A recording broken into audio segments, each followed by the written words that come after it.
computer. Okay, that is recording. And we're ready. 1, 2, 3. Yay!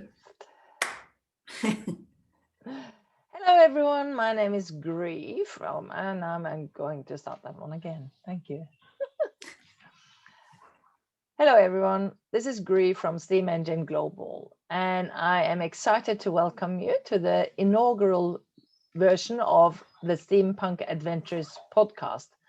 And we're starting up with a series called My STEAMpunk Journey. And today I am excited to welcome my first guest, Auriole from Change My Face. Now, Auriole and I have been working together for probably 4 months now, trying to look at where she can take her exciting business next. And we're just going to learn a little bit about where she's coming from. She tells me she's not technical, but she's very technical, really technical enough to run her business. So there you go.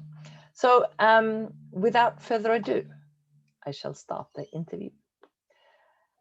Welcome, Auriole. Oh, no, you can't even say your name. Welcome, Auriole. Would you like to do a quick little introduction of yourself, where you've come from and what you do today? And then we can delve into more details as we move through the interview. I agree. Thanks for inviting me to your STEAMpunk interview.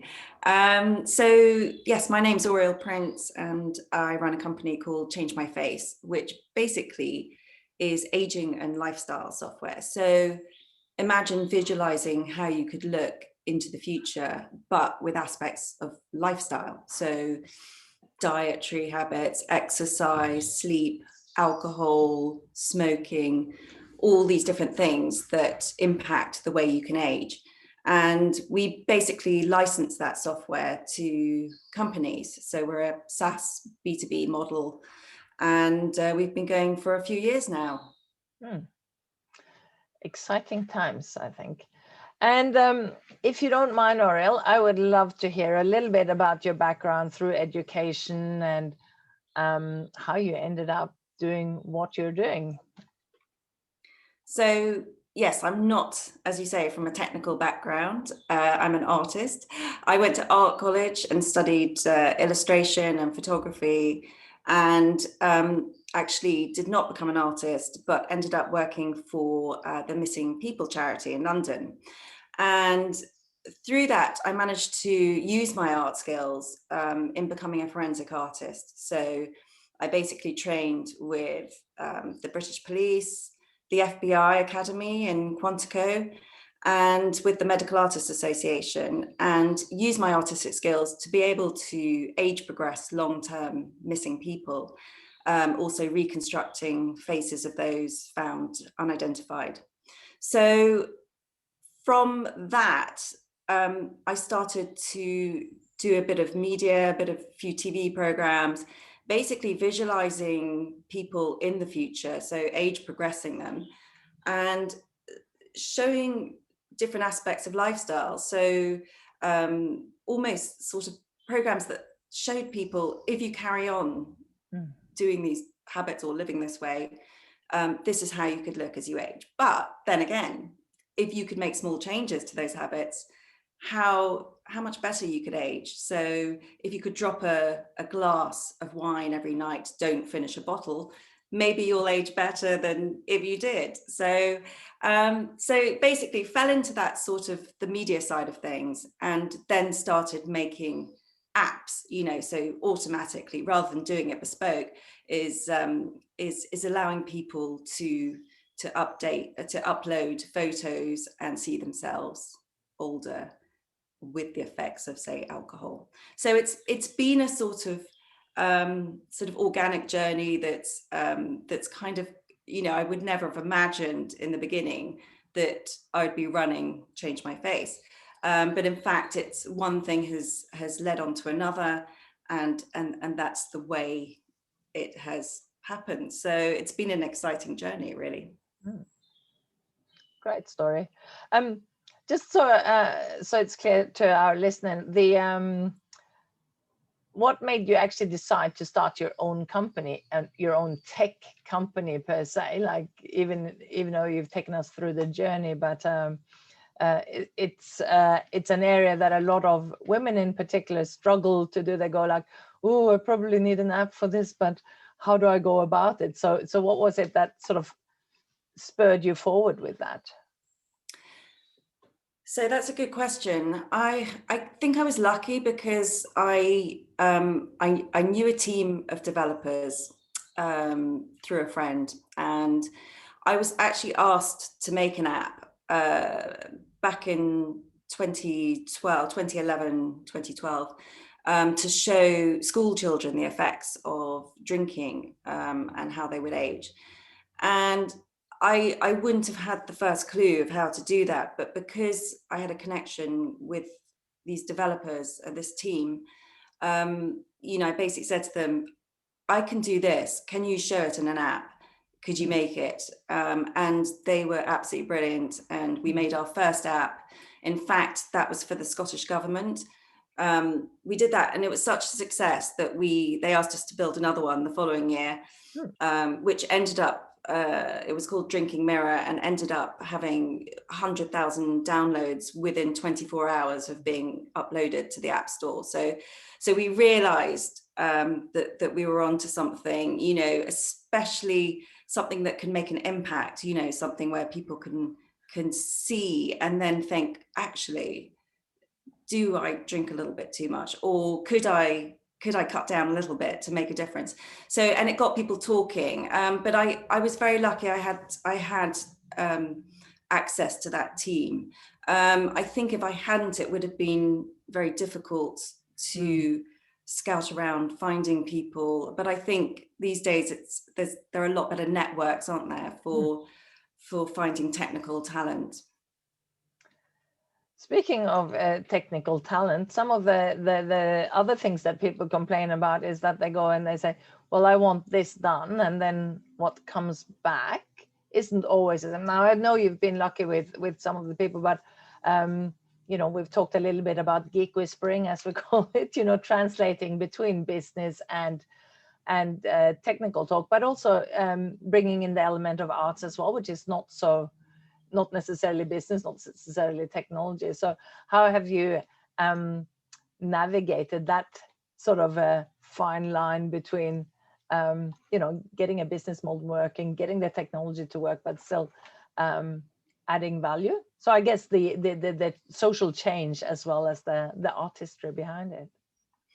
Yeah, I think that's a really good question as well, because I think you can have a vision of what you want as the end product, but that isn't always easy to communicate. And if you don't have a technical background, you can't make suggestions like using, a certain type of programming to do things in a certain way, or how you're going to build that architecture, because I think what your vision can be is very different to what someone else thinks you want. So I think it's almost, something that you have, Gree, is that sort of geek whisperer, that the ability to bridge that gap between somebody without technical knowledge and somebody who does, and say, well, if you want to get to this end result, you need to follow this kind of journey, or build it this way. And so I think a lot can be lost in, interpretation and communication. And definitely it has not been an easy journey, and we've had a lot of failures as well as success. So it's not always a case of this is what we want to build, it gets built and everything's perfect. Absolutely not. So yes, I think maybe having somebody who's got that underlying knowledge, but with a sense of business and an end vision, can then piece those things together. But I think you almost do need somebody in between who can navigate through that journey. Thank you. I think maybe help you navigate, because that's how my experience working with you has been, is really about, okay, just hear me out. What do you think of this? What do you think of that in a safe environment? And that's what I've found with a lot of other people that I've worked with as well in that space. And just as a disclaimer here, when we say the geek whispering, it's not because we think that technical people can't communicate, because they can. And this is not just this disconnect doesn't only happen between technical people and non-technical people. It happens between two technical people, between two artists, because they have different media or whatever. So it's just a term that came up when I was trying to explain to people outside the tech world what I actually do, which is kind of helping people to navigate that space between business, technology, and the customer or the user. So so I think that's an interesting one.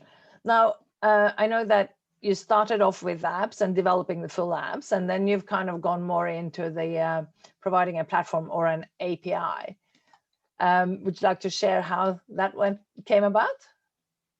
Yeah, I mean, that's been an obvious transition, but not necessarily the easiest. Obviously, we were originally building bespoke apps for organizations and companies, and we realized that wasn't necessarily a good long-term business model. So basically building an API that companies, agencies, developers can access and then build their own front end was an obvious next step. So it's taken a while to transition to that model, but it's definitely the way forward. So we are now licensing different subscriptions of our software on a monthly basis, which makes a lot of sense in terms of monthly revenues and having a sort of higher churn rate of customers. Don't really want churn, you just want more and more customers. Come on, right? Exactly. Yes. What in your I guess in your journey, what do you feel has been the most sort of challenging conundrum, or the most challenging challenge, difficult challenge that you have? I'm going to start that question again because we can cut it out, right? So in your journey, Auriole, what have you found the most challenging aspect of what you do? Like, is it getting the technology to work? Is it finding customers? Is it finding the right business model? Is it doing the financial modeling? Is it, which bit is your favorite and which is your least favorite? So the most challenging aspects of running a technology business are obviously keeping up with technology and making sure that what you're providing is it looks good, it's up to date, it's not it's all working properly. We're now moving into AI and machine learning models, and that's a whole new technology that we've never used before, but it's it's so exciting what you can do with it. I mean, it's fantastic, but again, you're constantly learning and constantly rebuilding. So probably the main challenges are keeping up in that sense and making sure that you're constantly investing in new technology and making that work properly.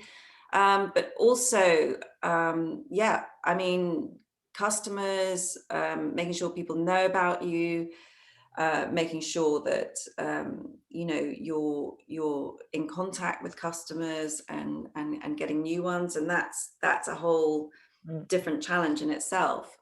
So yeah, I'd say the technology thing is the most interesting because of what you can do and what you can build, and what discoveries you can make that aren't already out there, and that's really exciting. building new products basically. But yeah, then selling that on is a challenge. So, but we're lucky in the sense that although we have a sort of quite a niche product, it's very visual, and you know, we have a lot of traffic to our website. You know, a lot of people are interested in how they could look as they age. A lot of people want to know.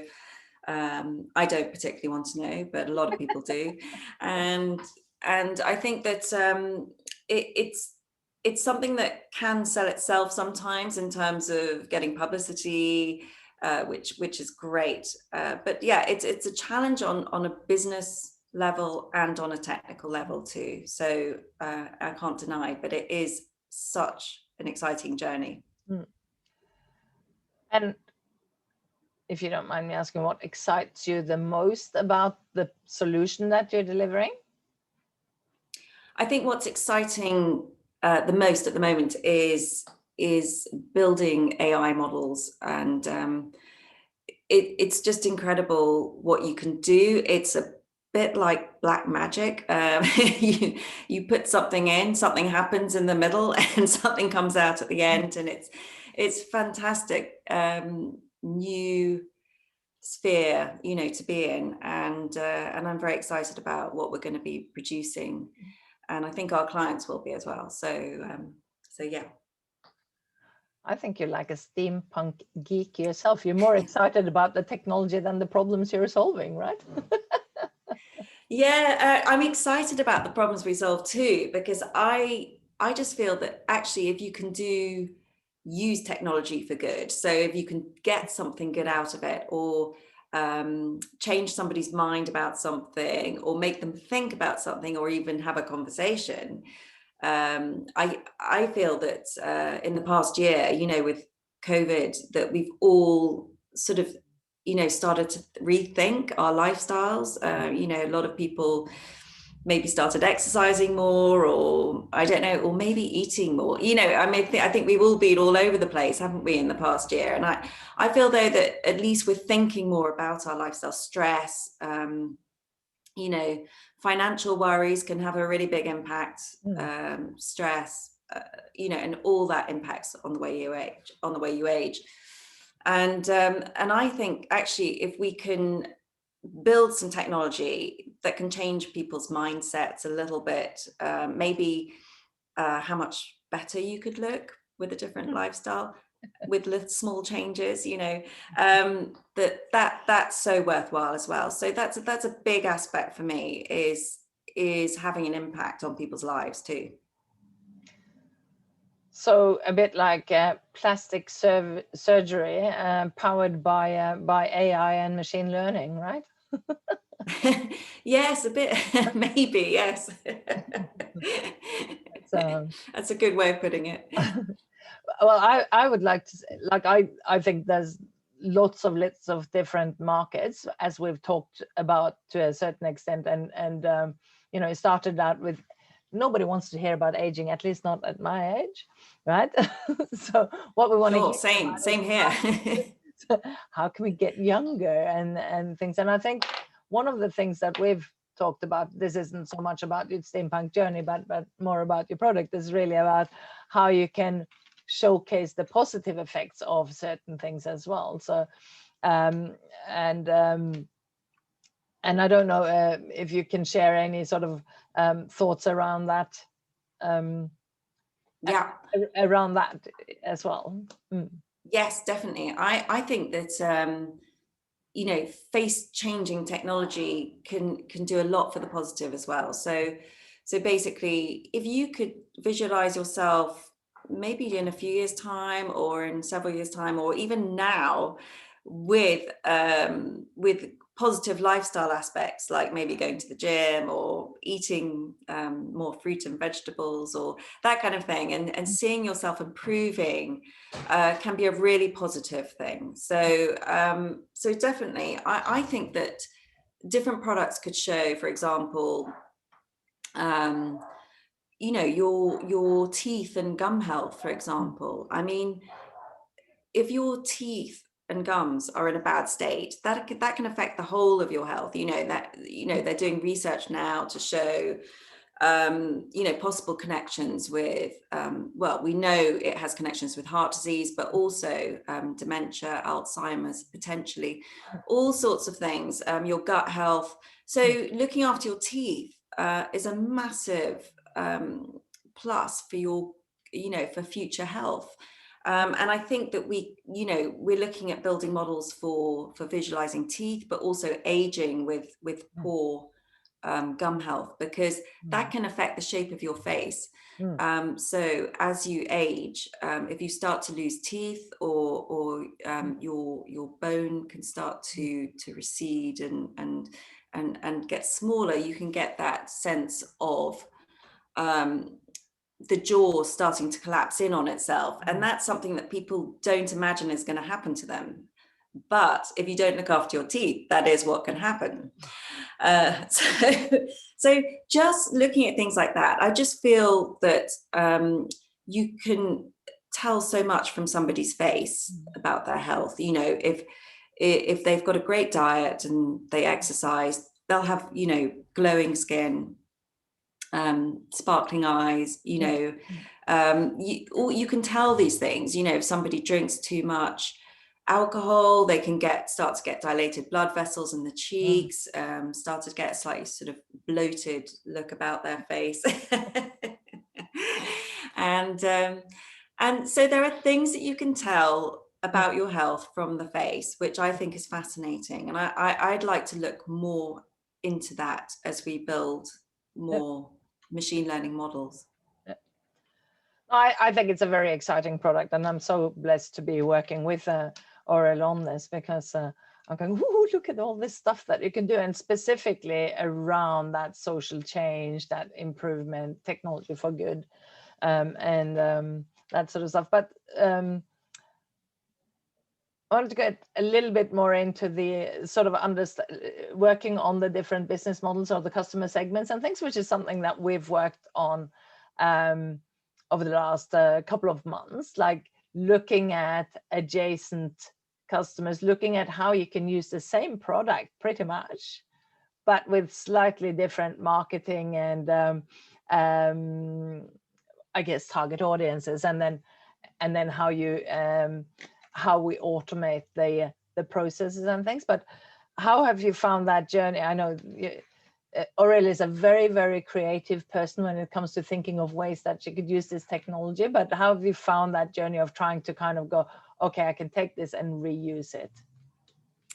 Yeah, that's an interesting question, because I think that in the past, in the company, we've responded to demand. So companies have asked us, can you help us to show how people will look as they age with stress or with pollution? And so we've said, okay, and we've gone off and we've done it. And it might be worthwhile saying that some of those customers are insurance companies that are selling insurance and health. Yeah, so basically we have different customers and clients from different markets. So we have health insurance companies who are interested in pre-diabetes, for example. So diabetes is a massively expensive problem for health insurance companies, and more people are suffering from it and having long-term effects.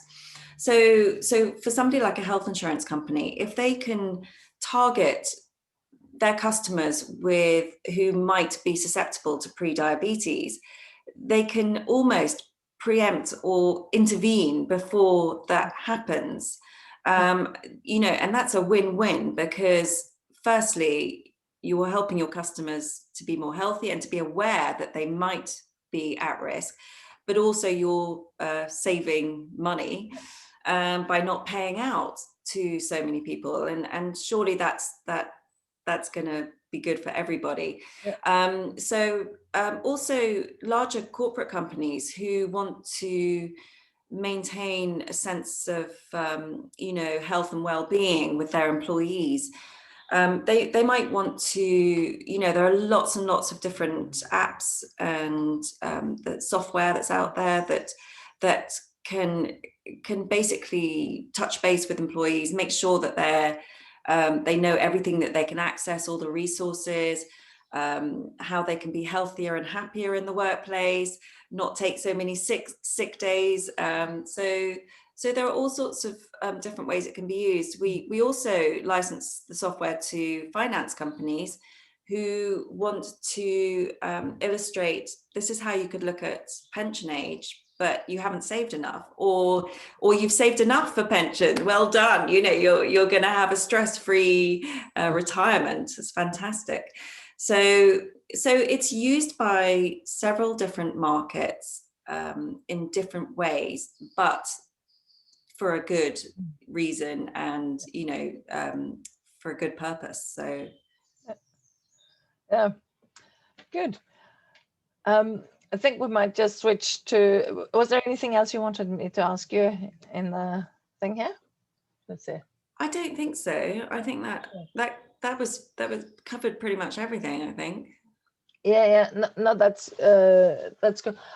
I'm going to ask, go right back to the beginning of how you ended up doing arts, and then I might ask you questions on how it's, because you don't need to interview me, but I just want to ask you what how it has been to work with me and that sort of stuff. Yeah, like a sure. separate segment. Sure. Yeah, great. All right. So you've spoken about how you did arts and you were an artist, but how did you end up doing that? Were you always an artist from day dot, or how did you actually end up going in and studying arts? So from ever since I can remember, I was drawing as a little child, drawing faces. Mm-hmm. So I've always been fascinated by faces. And, during lessons at school, I just sat drawing faces and faces. Anyway, I decided to go to art college and did illustration, but I never had a sense of what I wanted to do with my art. And I think that just becoming an artist for me wasn't enough. I wanted to do something else with it. So having fallen into the forensic and medical art side of things gave me a purpose to use it. And that's been a really good journey for me, because I don't think I could just carry on drawing faces all my life and possibly make money out of it as well.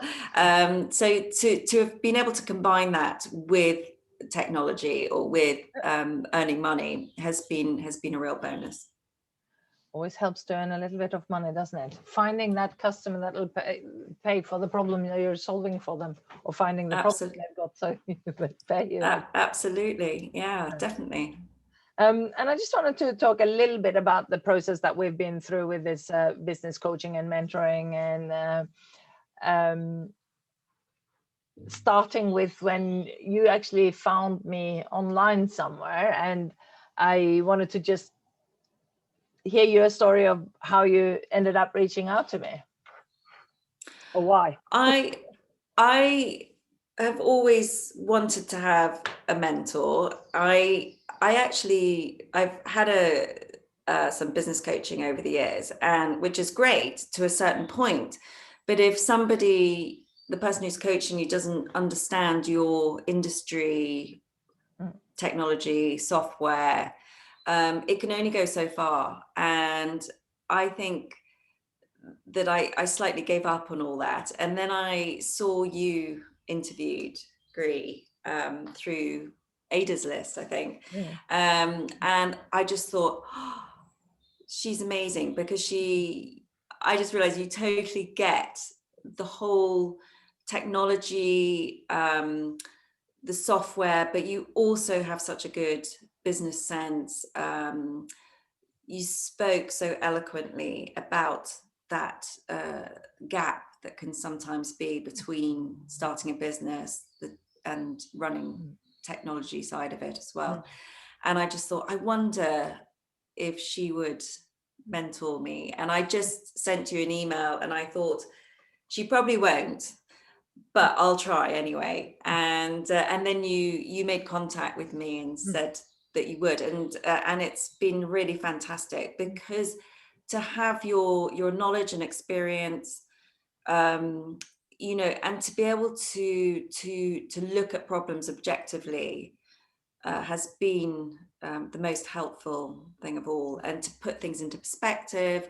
Also, as you say, you can look at what I'm doing and say, why haven't you done that? Or why are you going down that avenue? You know, when you could be doing this, you know, just a suggestion. But actually, it's so useful because you can't always see the wood for the trees when you're running a business and you're tackling day-to-day things all the time. So to have that dialogue with somebody like you is absolutely brilliant. Good. I'm glad to be of service. It's been a pleasure Why, to work with you. What do why you think? thank you. Uh, um, what's been the most sort of out of questions or things that I've put to you that has rattled you the most, if anything? Okay, I don't know. If, like, you know, what have you found the most? I could think of a couple of things, but what have you found the most that you've found that you least want to do, maybe, rather than rattling? I think I think you can easily stay in your comfort zone with business, but that's not what it's about. So I think probably pushing me out of my comfort zone in terms of, you know, contacting new people, or making sure that, you know, my team are doing what they should be on time. that's that's quite a challenge, and you know, I think with teams you don't always want to rock the boat. You know, you want things to go smoothly, but they don't always, and I think it's probably picking up on where you should be pushing people a bit more, and making things happen more quickly and more efficiently. So yeah. So you've operated for 8 years, I think, with a virtual team, because you don't really have any employees yet, which is fine. That's kind of the new, I guess, gig economy. But that's something that you're kind of looking to see if you can get to that stage where you can have somebody on board more permanently and things. And part of that is really to understand how much, you know, it all hangs together, right? So these are some of the conversations. I'm going to put you out of your comfort zone now, because I know that one of the things that you don't enjoy doing is that financial projection stuff. So that's and I just wanted to bring that in, because as creators, because I'm one myself, right? As creators, we just want to go and create solutions to problems that we see, and you know, and then we go, okay, well, we'll find somebody who'll pay for it sometimes, but obviously you have already had a validated business model in that you were approached about doing things. But now that you're in a growth stage, it's kind of like a different kettle of fish. So if somebody was starting out like you, how would starting out or be at the same stage as you, what would you say? Oh, I lost my arms there. What would you say would be one of the bigger challenges or things? Because I think this is one of your least favorite things to talk about. Yes, I think financial projections are not necessarily my thing. So my advice would be to get on board people who know what they're doing to help you out with things like that. So I think there's a lot of people out there who specialize, you know, obviously in areas that you don't. And when you're running your own business, you can be doing everything yourself, and that's not ideal as you begin to grow. And definitely I need to get on board people now in finance, sales, you know, every aspect, in order for the company to grow and scale. So yeah, that's really important. But you're such an advocate and champion for what you do and for the change, that the positive change that you can give. So you should really be doing, you know, it's it's more in the sales box in that you would bring it home, but you could have other people doing the more menial tasks for you and that sort of stuff. But I guess the other thing that I think we've discovered is not, you don't just need geek whisperers, you also need finance whisperers, right? Because you have people who provide a solution who are experts in their field, but then when you get it back, when you get what they've put together, it's not actually work, it doesn't necessarily work for you, right? Sure. Some Yeah, of you these things, need. you know. So it's kind of that being able to balance things, getting people to help you, but not Yes, and it's what you can afford, you know, at the time. yeah. Depending on where your business is, you Mm, might not be able to afford to bring all those mm, people on.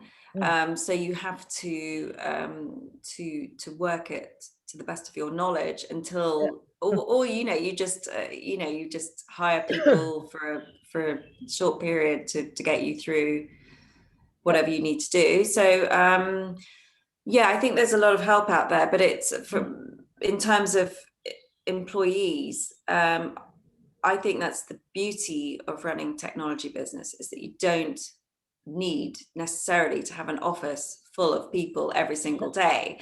And I think also the past year has shown us that working remotely can be just as effective as If not working more. side by side. If not more. Well, we're kind of side by side anyway on Zoom or whatever it is, although some of us get fatigued from it. I guess, what would you, and I can't remember if I've asked this question, what's the most helpful thing that you have felt in the work that we've done? What's kind of been the biggest aha moment for you? I think the most helpful thing has maybe been, you know, sort of developing the business model, and, you know, developing the website and starting to really build the business in terms of, you know, the products that we're building and being able to showcase those, and you know, getting the pricing structure right, and all the like nitty gritty stuff, you know, that's so important, that you can get wrong in the beginning, I think. So yeah, that's probably been the most helpful, is just maybe analyzing the business model, looking at it from perspective, looking at you know, what I do in terms of the business, what could be done by other people. So it's having a sort of critical bird's eye view, isn't it, of a business that you're in the middle of all the time, just sometimes firefighting, but you know, sort of feel like I'm coming out of the firefighting stage and starting to be more proactive and positive about where it's heading. Excellent. Now, one final question here. Yeah. What would be your advice to a woman that's coming from a business or from an artist or from any type of other kind of world, but thinks that she wants to get into the tech industry? What would your advice be to that person, having been through that journey yourself, maybe falling into it, but like kind of gone, I really want to be in this tech space? What would your advice be to women who want to get into tech? My advice would be anything's possible. If there's a need for it, you could probably find a way to do it. Do it small, first of all, so that you can test whether it's something that really that people will really buy or look for. And just, I think everything that you imagine is completely impossible at the beginning is possible. You just need to find the right people to help you, and start small and see how it goes. But definitely go for it. I totally second that. And get a mentor. Sorry, I missed that out. Firstly, get a mentor. No, that's good. Wonderful. I'm sure I didn't do all that right, but I'll edit it and fix it up and all that sort of stuff. Anything that, but you were great. So I was watching you, so that's good. Fantastic. That was good. And yeah, we'll see how it all comes together. I will stop the recording now.